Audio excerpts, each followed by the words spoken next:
Bill Higgins with the California Association of Councils of Government. We represent the regional transportation planning agencies and many of the MPOs that are responsible for greenhouse gas reduction emissions, which means we're at the crumbly crossroads between programming and planning projects and transportation improvements and meeting the air conformity requirements. We appreciate Senator Bell for bringing and leading this conversation in the legislature and have supported SB 1X. And we also appreciate the governor's template that balances many of the different proposals.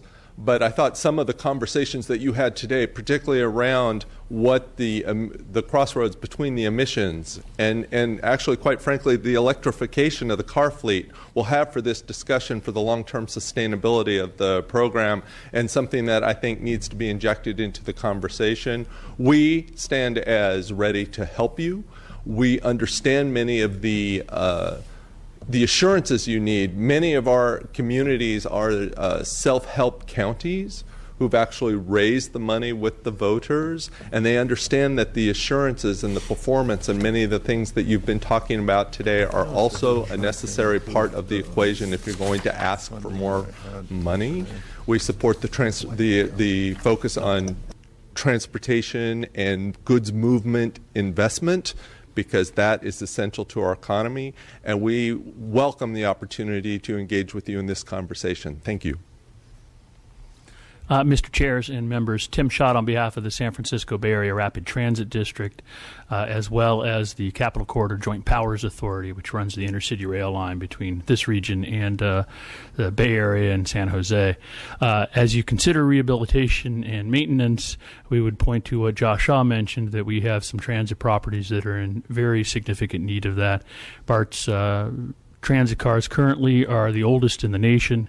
We've got a significant backlog of funding that's necessary in order to accommodate the more than 400,000 daily passenger trips that BART provides every day in the Bay Area. And the same is true with intercity rail. As you consider funding sources, we would suggest that if you're looking at increasing the STA account through whatever means you might be, to recognize that our intercity rail agencies do not benefit currently from that account, and that we would suggest looking at some changes to that system if that's one of the directions you had. Thank you. Thank you. To the chairs, members of the committee, Brian Allison on behalf of the American Federation of State, County, and Municipal Employees. We support the effort to provide what we believe is long and overdue sustainable funding, sustainable and ongoing funding to adequately, responsibly, and maintain and repair California's transportation infrastructure. Our members throughout the entire state of California carry out critical maintenance, repair, inspection, planning, design, and oversight responsibilities at the county and local government levels across the state. We know firsthand, as taxpayers as well, how desperately such funding is needed. And we agree that action must be taken. What we hope that the members of this committee and the legislature consider within that context is not moving forward on a deal, though, that outsources the work that local government employees do, and that we can fully consider sustainable funding options that address all those issues without putting that responsibility on taxpayers on the local government level. So we want to continue to be engaged in this conversation. We just want to make sure that if we're having full conversations about public-private partnerships and other things, that we're not doing that at the expense of our members, but more importantly, taxpayers on the local government level. So with that being said, we'll continue to engage with you and are fully supportive of a sustainable package that fully addresses all of the issues necessary to make sure that we have sound investment in transportation across the state. Thank you. Good afternoon, Steve Wallach on behalf of the Alameda County Transportation Commission and the Alameda Contra Costa Transit District.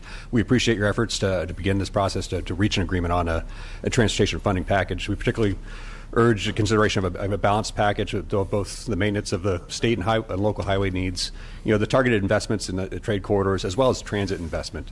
We think all three of those things are critical, not only for what's the maintenance needs, but also for the economy and just reducing vehicle miles traveled. So we're willing to work with you on anything we can. Thanks. Thank you, Mr. Chairs. Matt Robinson on behalf of the San Mateo City County Association of Governments. the Solano Transportation Authority, the City of Santa Monica, and the City and County of San Francisco's Office of Mayor Ed Lee. It's been said a number of times already. I'll just reiterate. We very much appreciate your efforts. We are here to help. We're here to support. We're here to give you whatever resources you need to ensure that we do, at the end of the day, have a transportation funding package.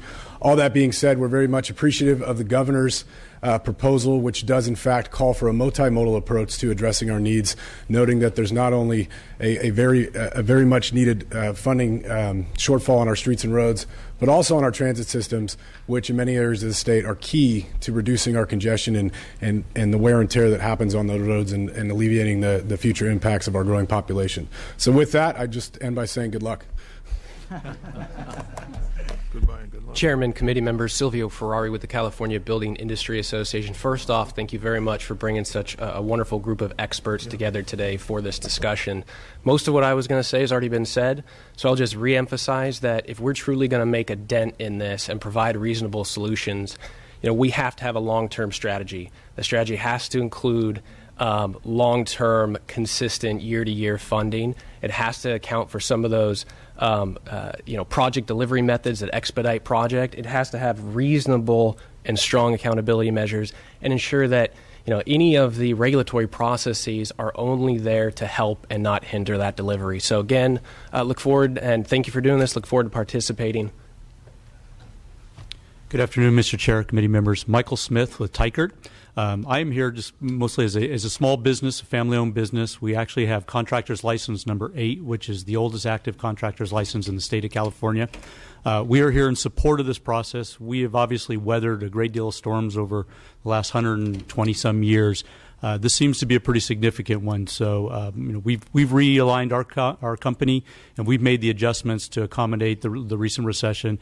And now we're encouraged by what you guys have going forward as far as reform and looking at additional funding sources for transportation. So, thank you very much. Good afternoon. Emily Cohen on behalf of United Contractors. You heard from 2 of our contractor members today, just now, and C.C. Myers earlier. I'll be brief. We are so sick of using the term kick the can down the road. We need a new phrase for kick the can down the road. So I just want to thank the committee members for, it seems like, sincere discussions today, and everybody's testimony. We echo a lot of the sentiments for let's get this done now. Let's get the funding we need and the meaningful reforms and deliver all of Californians a working, efficient, effective transportation system so that we don't end up with a system where all of the work is emergency work. And if we continue to defer maintenance, that's what we're going to have. So thank you. Mr. Chair, members, Joe Cruz on behalf of the California State Council of Laborers, and I too want to thank you and appreciate the hard work today and the hard work moving forward on this very important issue. We understand full well the importance of developing a comprehensive, balanced transportation plan for our state. The men and women I represent are the men and women who do most of the work performed on these large-scale infrastructure projects. It would be so easy for me to say, let's just create more jobs, but the problem is so much bigger than that. And we don't have a silver bullet to fix our problem, but we do need a plan that provides long-term sustainable money to build projects. To improve quality of life, to improve goods movement are all important elements that we have to fund these projects. We also need the ability to fund our highways and bridges properly. We need the equal amounts to provide local money for roads and streets, and to provide an incentive for some of these counties to become self-help, because the ability to leverage local money with our state dollars, we get a lot more bang for our dollar in our buck. We can move a lot more projects. We also need the reforms. We need CEQA streamlining. We need to some government efficiencies. We need to be able to tell our taxpayers and the folks who have to open up their pocketbooks that we are being diligent and we are spending their money wisely. And again, I thank you for the time and look forward to working with you. Good afternoon, Justin Fanzoff on behalf of MTC. We're largely here today as a cheerleader and very optimistic about the positive conversation today. We also represent the California State Association of Electrical Workers, the California State Pipe Trades Council, and the Western State Council of Sheet Metal Workers, and associate our comments with that of Mr. Diaz. Thank you.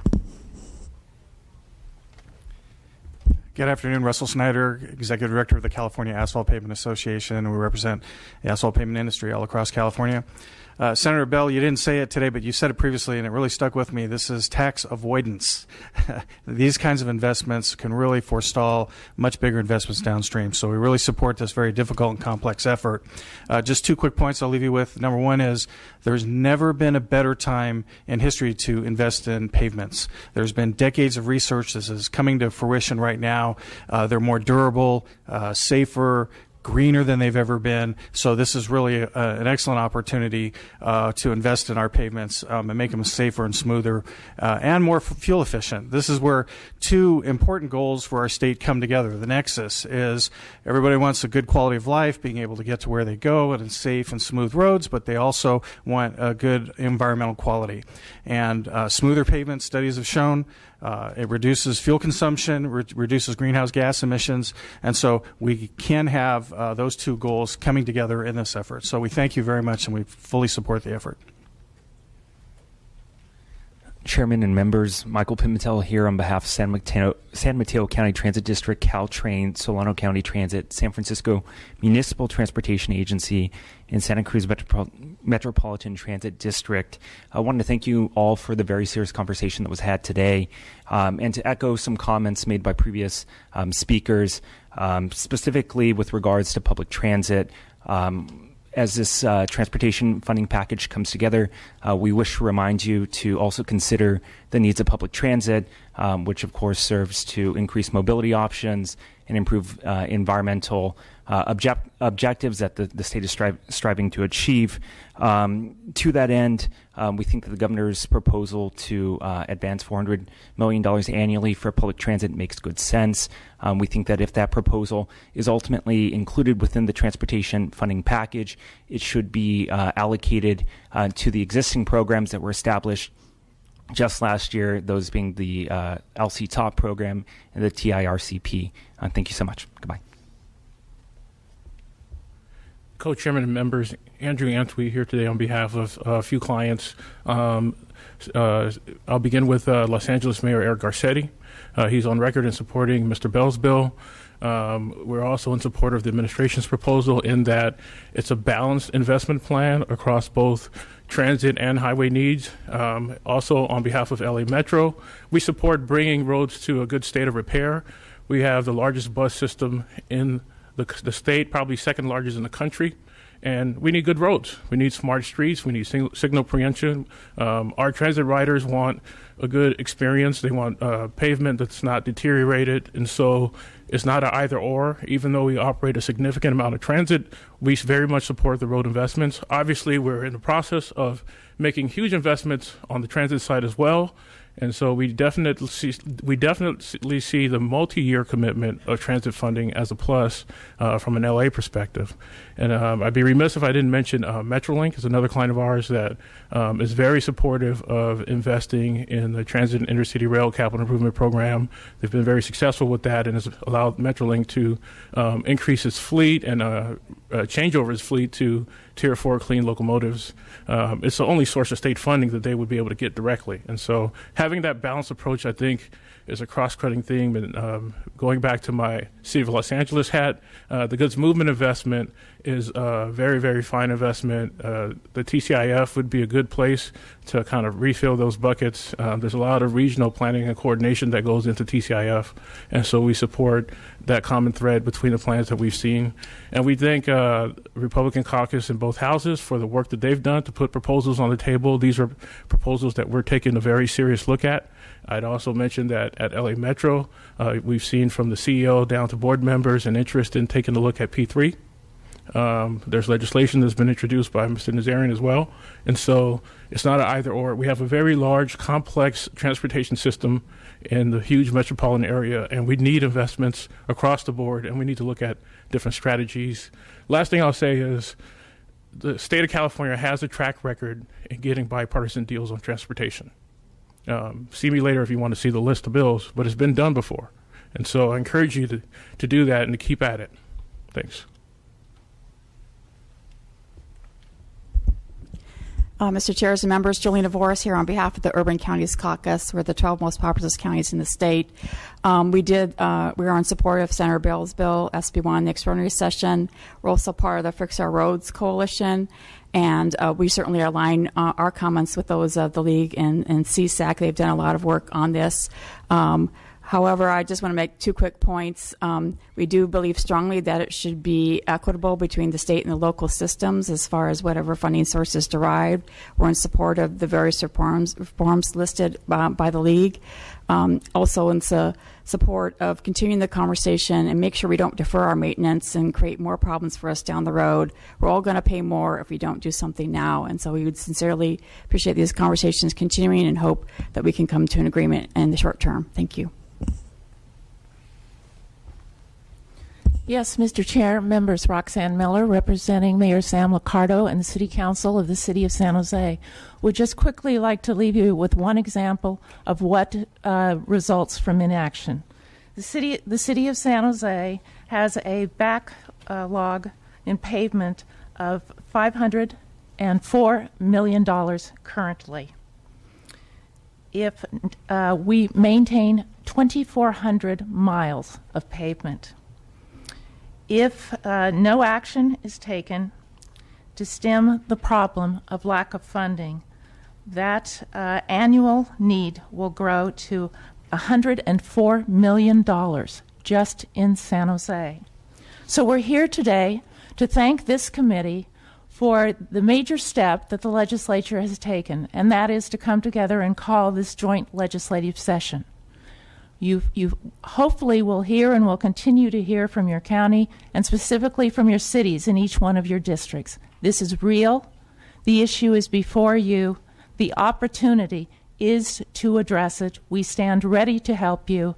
We are looking for a program that will ensure a funding source that is 50% state, 50% local. We are looking for a program that will be long-term, address with future, not just immediate deficit problems. And we stand before you and ready to help you to make this happen. Thank you very much. Co-chairs and Mr. Mullen, on behalf of the California Association of Port Authorities, which is comprised of the state's 11 commercial publicly owned ports, I want to thank you for this hearing. Thank you for your interest in assuring that trade is and freight are part of the discussion. You're probably familiar with the governor's recent executive order, B-32-15, which calls for the creation of an integrated sustainable freight plan. In his call for that plan, the governor identifies freight-dependent industries as contributing $700 billion annually to the state's economy and contributing some 5 million jobs to our workforce. Freight is a key component of our economy, and especially as we move towards a low-carbon transportation future, and the ports are leading, frankly, the world in that effort, we'd ask you to continue to consider the needs for trade corridors in particular. 2 things would point out on the trade corridor front. In response, Assemblymember Mullen, to your question about federal leveraging, the corridors is one of those areas that has historically been a ripe target for leveraging federal dollars. The federal government has had programs that help fund corridors of regional and national significance, and we're hopeful that those programs will continue in whatever surface transportation eventually gets passed.